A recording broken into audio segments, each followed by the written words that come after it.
prediction right now. Okay. A firm prediction Do you right want now. the chime for your firm prediction? Or Yeah, sure. Let's do the chime. And this is in stark contrast to something that draft expert Larry Krueger said a short time ago. I am going to contradict Larry in 3, 2, 1.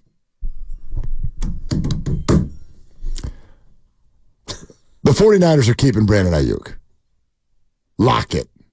The 49ers are keeping Brandon Aiyuk. Do not It's not a bold prediction. That is clearly still the favorite, despite the Deanna Rossinis and the Michael Silvers. Well, there's even the David Lombardi that I just saw on Twitter. First of all, I'm not trying to be like, I'm not trying to wow you. I know. I'm just telling you because it does, and part of this is just social media. Social media takes us in an emotional direction. And so the draft is about to be here. There's a lot of talk going on, and we talked to Larry about this, and he agreed that the vibe had kind of changed. And it's funny because what changed the vibe? We're not even there. So what changed the vibe? Well, there were some tweets, and it feels like a drumbeat of the Niners are about to do something, and they might. But my very firm prediction is it won't be that. You can call that based on some conversations and some things that I've seen. You can also call it what I've been saying all week, which is that I don't think it makes a whole lot of sense. Like, you don't sit here with a bunch of either 30-year-old or about to be 30-year-old battering rams who are already getting paid in the NFL and go, yeah, we'll ride with those guys into the future and get rid of our 26-year-old budding star. You don't do that. So the 49ers, in my very firm opinion, will not trade Brandon Aiyuk tonight, but there's another reason I feel that way. And let me ask you this. Dan Dibley, why the hell did Deebo Samuel's name just pop up out of nowhere today? Why? Because they're fishing for picks. They're fishing for a way to either get more picks or get better picks because they're sitting at 31 and they see players that likely will go in the teens. And there are players there that they would love to have more than they maybe have somebody fall to them at 31. Okay, and it also to me means that you're fishing around in that area because you've sort of decided, let's not do the other receiver. You're not doing both of them. No. You're obviously not doing both of them. Maybe you don't feel confident that the teams that are ahead of you in the first round will wow you and give you their pick and take Brandon Aiyuk, like Indianapolis, who's sitting at 15, and the Jacksonville Jaguars at 17. If those potential deals with those two teams feel like they're not going to be live when those picks get on the board, then maybe you're thinking, all right, maybe we'll float Deebo then as a possible trade piece in a way to, maybe you trade Deebo to Washington and you get pick number 36 in the second round for Deebo. It's a way to float another name to maybe get more action in the draft trade realm. Or maybe it is actually, Gabe Kapler, a consideration. Yeah. Maybe it is a consideration. Look, we're clearly in a spot where the 49ers, I would argue, feel less than comfortable about the potential cost of their wide receiver room. Duh. Right? Yeah. Okay, so what are you going to do about it?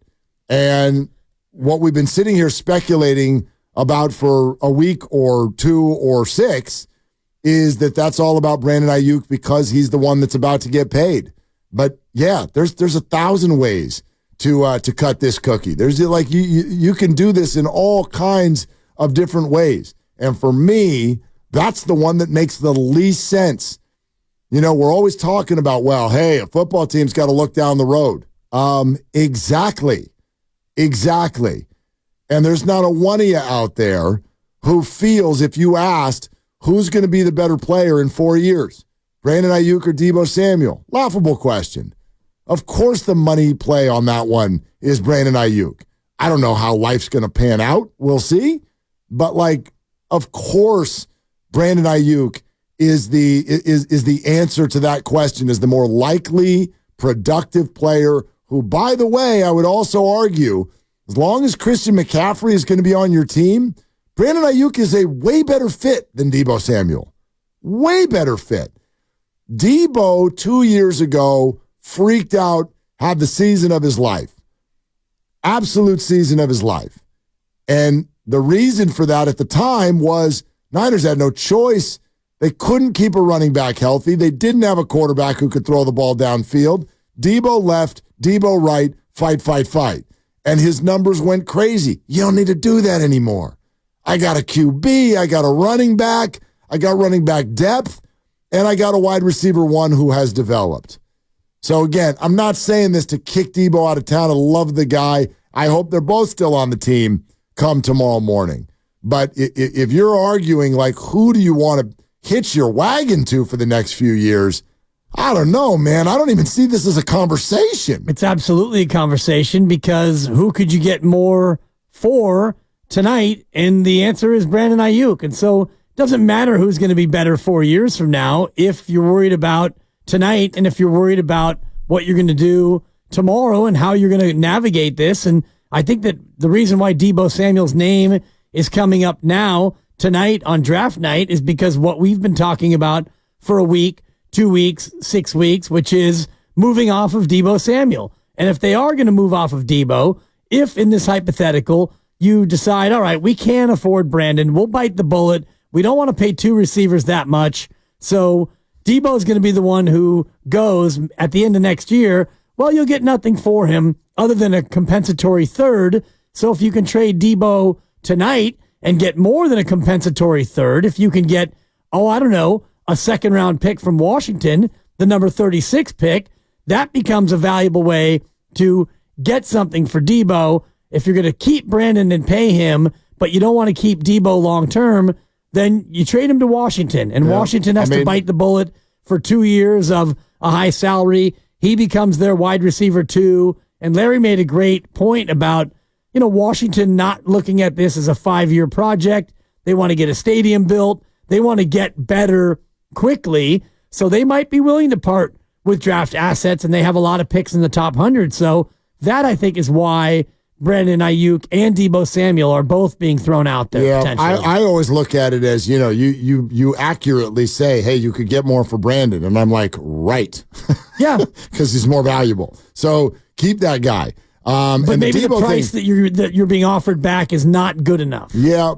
Again, what is that price? To me, there's the like, okay, line this up. What pick do you want? But how do you quantify the fact that you are, in my opinion, you are markedly worse football team if Brandon Aiyuk is not on it without a real way to replace him this year? There just really isn't a way to do that. You're not going to in April or May go out and find a wide receiver one who's got downfield blocking skills and understanding of Kyle's system and a chemistry with Brock Purdy. That doesn't exist. Larry mentioned Tyler Boyd, who had a good year last year. He's still out there. He's a good receiver. He's not a wide receiver one. He doesn't have any chemistry with Brock Purdy. Right. Doesn't understand Kyle Shanahan's system. Like, whether it's veteran or rookie, I just don't think that exists. So that one doesn't make any sense to me. And do remember that Debo's got 2 more years now. There's a potential out in the contract next year. But this is not like not a tradable contract at the end of the year either. I understand that the price will continue to go down, but you keep saying that they'll get nothing for him. Not necessarily if they would cut him. Yes. That's the idea. Right. And everybody's saying that they wouldn't be able to pay both of these guys after next year. That's been the prevailing notion. Right, so you could trade Debo next year. You could, but the value there would not be as high as it is, for example, tonight, when you've got teams that are absolutely clamoring for wide receivers and, teams who want a more proven commodity as opposed to what you've talked about on and on. The wide receiver draft success rate for first rounders is not great. Yep. So if you're a team like Buffalo who's looking for a first round wide receiver, probably because your wide receiver room is literally empty. Decimated. Your wide receiver room has just the wide receiver coach. Well, they got Curtis Samuel. And Curtis Samuel. He's good. He's sitting there by himself. Right. Saying, hey, guys, any chance I get a teammate in here? They'll figure that out. Maybe they'll sign Tyler Boyd. We're sponsored by Pacific Coast Termite. Let's take some calls, okay? Like, how would you feel? This feels potentially like an emotional night, not just an active night for 49er fans. We're sitting here batting around 2 of the favorite names on this team with regard to the fan base. How would you feel if we go to bed tonight and either Debo or Brandon is not a Niner? 888-957-9570. Filmo Mike on with Willie and Dibby. It's great to hear from you on draft night, brother. What's up? Oh, man, it's hard listening to the draft because it is an emotional night. And all throughout the day, all throughout the week, like, as a Niner fan, I know how important Brandon Aiyuk is. I know how important Deebo Samuel is. So to hear all these fake backhanded compliments to Deebo. Deebo's good, but I'd rather have Aiyuk, and he had a hell of a year 2 years ago. We don't need him. I say this every time, man. We need everybody. Christian McCaffrey's also injury prone as well. FYI, let's not forget about that. Not with the Niners. Not with the Niners. He hasn't been. Let's not jinx this, Mark Willard. Yeah, no. You're right. You're right. I got you. Yeah. So I'm just saying, man, it's just hard to listen to everybody talk. We understand Debo's great, but to hear him say, oh, we could trade him and it's no big deal, I mean, it tugs at my heart, and I kind of like tensing up. I heard Shasky talking about it all day. Guru, y'all talking about. Dibs ain't been saying nothing bad. He ain't no slander on Dibs' name. But, man, and y'all not slandering him. That's the thing. Y'all just saying if the scenario plays out. Well, so I'm just saying from a Niner fan, I don't want to trade nobody, Marky Pooh. I really don't. Mikey Pooh, I agree with you completely. Remember now, this conversation is based on a premise, and that is if the 49ers have decided that they can't pay both. I don't 100% know that they have, but it certainly feels that way. I'm having a hard time imagining Brandon and Deebo on the team together beyond this year. I can imagine it this year. I'm having a hard time figuring out with the Purdy extension that's coming for sure and all the other factors with salaries and top of the market on offense and all of that. I'm having a hard time imagining both on the team at top of the market salaries after this year. And if that's the premise, and you got to unfortunately play, somebody's got to go, who is it? Then that's the conversation we have. But, I mean, Filmo, in a perfect world, I'm with you. We just wrap our hands around all these guys and play for another 5 years. That's what I'd like to do. Got you. Unfortunately, it's hard cap. I respect it. Yeah. And that's why I think come Monday, you won't have Deebo and Brandon Aiyuk both on this team. And I'm siding with what Larry said to us when he joined us for an hour. I do think he gets moved. You think Brandon does? Yeah, I do. Okay. I think there are enough teams that are interested. And as we get to the point, the inflection point, when Indy or Jacksonville, when they're on the clock and they're staring at their decision and the Niners have a player that they really love, and you mentioned it at the top of this segment, there's probably conversations that have been more than just preliminary. It's, hey, if this guy's available, then we will really do the trade.